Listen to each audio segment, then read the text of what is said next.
புதுசா இல்ல பழசு. நீ எதை சொல்ற? நீ எதை கேக்குற? நான் ஒன்ன கேட்டேன். நான் ட்ரெஸ் நினைச்சேன். Dress பழசுங்கிறது நான் 10 அடி தூரத்துல இருந்து வரும்போதே தெரியுது. நீ புதுசு தானே? ஆமா. அதிகாரி வர்றப்ப ஷலிட் பண்ணணும்னு உனக்கு ட்ரைனிங்ல சொல்லி தரலையா? எங்க எங்க? ஏய் மிஸ்டர், அதிகாரின்னு சொன்னது என்னத்தான் சார். லெப்ட்ல சலிட் அடிக்கணும்னு எந்த அதிகாரி சொல்லி கொடுத்தான்?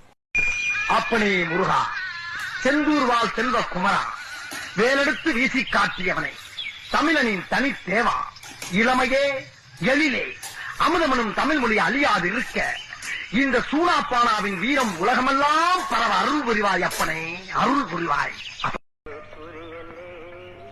இந்த பஸ்ஸுக்காண்டி எல்லாம் சூனாப்பானா காத்திருக்க வேண்டியதாகி போச்சு. இருக்கட்டும், சிஎம்முக்கு ஒரு போனை போட்டு இந்த போக்குவரத்து அமைச்சரை பூரா ஒரு ஆடினா தான் இந்த சூனாப்பானா யாருன்னு நாட்டுக்கு தெரியும்டா. செமிச்சிடுறேன், இருங்க. லேட் ஆக்கிக்கிட்டே போறீங்கல்ல.